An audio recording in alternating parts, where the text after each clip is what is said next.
अजय जडेजा जामनगर के शाही परिवार के नए वारिस हैं, मतलब नवानगर के नए जाम साहब। अजय जडेजा जो कि कभी मैच फिक्सिंग के आरोप में फंस गए थे, आज वो विराट कोहली से ज्यादा धनी है, कारण नवानगर स्टेट की शाही दौलत। पर जिस शाही दौलत की बदौलत अजय जडेजा आज चमक रहे हैं, वह उनके पुरखों ने कितनी कुर्बानियों के बाद तैयार की थी, इसकी चर्चा कभी अजय ने नहीं की। शायद उनको पता नहीं या उनको कद्र नहीं। वैसे नवानगर के राजा रणजीत सिंह मशहूर क्रिकेटर थे, जिनके नाम से आज भी रणजी ट्रॉफी खेली जाती है। लेकिन नवानगर राज्य को सिर्फ क्रिकेट के लिए नहीं जाना जाना चाहिए, बल्कि रक्त रंजित बलिदानों के लिए उन्हें याद किया जाना चाहिए। नवानगर स्टेट की स्थापना कच्छ राज के जडेजा राजपूत जाम रावल लाख ने की थी। यह राज निरंतर युद्ध में उलझा रहा। सबसे बड़ा युद्ध था भूचर मोरी का युद्ध, जिसे ध्रोल का युद्ध भी कहते हैं। यह ध्रोल आज के जामनगर में मौजूद है। इतना भयावह युद्ध था कि इसे सौराष्ट्र का पानीपत भी कहा जाता है। और यह राजपूतों का अपना युद्ध नहीं था, बल्कि शरणागत की रक्षा के लिए किए जाने वाले कई युद्धों में से एक युद्ध था। गुजरात के सुल्तान मुजफ्फर शाह तृतीय के लिए लड़ा गया युद्ध। जब मुजफ्फर शाह तृतीय ने अहमदाबाद पर कब्जा किया तो अकबर ने उसे कैद कर लिया। 10 साल बाद वह कैद से फरार होकर वापस लौटा और अपने हारे हुए क्षेत्रों को जीतने लगा, तो उसे फिर से अकबर की फौजों ने घेरना शुरू कर दिया। जब मुजफ्फर शाह तृतीय को कहीं शरण नहीं मिली, तो वह नवानगर के जाम सताजी जडेजा से शरण मांगने पहुंचे और उन्हें शरण मिल भी गई। यही राजा अजय जडेजा के पूर्वज थे। नवानगर को घेरने की जिम्मेदारी मिर्जा अजीज कोका को अकबर द्वारा दी गई। वही मिर्जा अजीज कोका जिसके पिता प्रधानमंत्री शमसुद्दीन अतागा खान को अधम खान ने मार दिया था। यह दृश्य जोधा अकबर मूवी में दिखाया भी गया है। मिर्जा अजीज ने नवानगर को 1591 ईस्वी में घेर लिया। मुगल सेनापति ने मुजफ्फर शाह को लौटाने के लिए कहा, तब नवानगर के जाम सताजी जडेजा ने क्षत्रिय धर्म का हवाला दिया और मुजफ्फर शाह को लौटाने से मना कर दिया। जाम सताजी को 2 लाख रुपए का लालच भी दिया गया, लेकिन उन्होंने उसे भी ठुकरा दिया। लगातार झड़पों में उन्होंने मुगल सेना की रसद काट दी।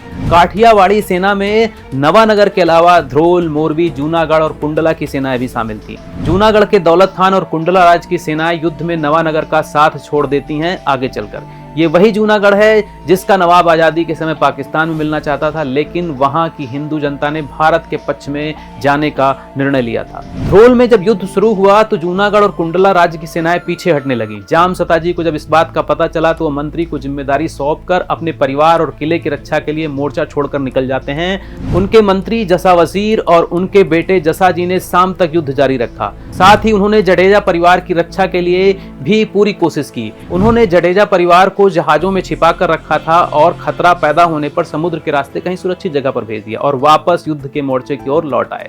जाम सताजी के बेटे कुंवर अजाजी तृतीय जो अपनी शादी की दावत में थे, उन्होंने तुरंत ही दावत को रद्द किया और 500 से अधिक राजपूत योद्धाओं के साथ नाग वजीर से युद्ध करने युद्ध के मैदान में चले गए।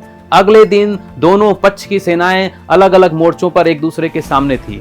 कुंवर अजाजी घोड़े पर थे और मिर्जा अजीज कोका हाथी पर। अजाजी ने भाले से मिर्जा अजीज कोका पर हमला किया तो वह हौदे में छिप गया, लेकिन मुगल सैनिकों ने अजाजी को चारों तरफ से घेर लिया और वह लड़ते हुए शहीद हो गए। इस युद्ध में उनके साथ 1000 से ज्यादा अतीत साधु भी शहीद हुए।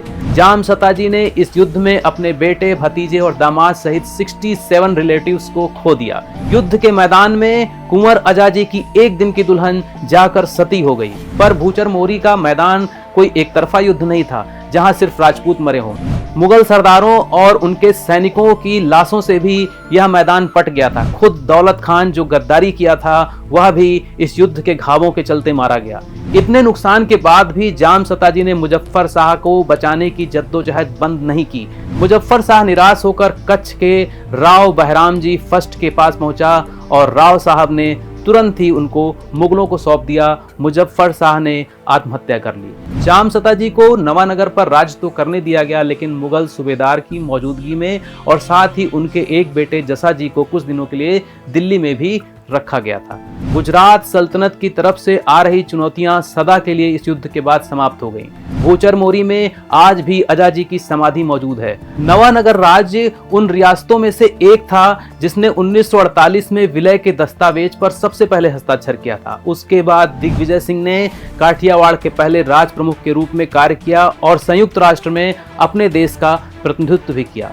नवानगर स्टेट को सिर्फ हम अजय जडेजा की वजह से पहचानते हैं, जो कि सही नहीं है। आज भी अजय जडेजा को लोग घेर लेते हैं ऑटोग्राफ के लिए, जबकि हमारे देश को इस खानदान की कुर्बानियों को भी याद रखना चाहिए। हमारे देश का युवा अपनी जड़ों से, अपनी पहचान से कट चुका है।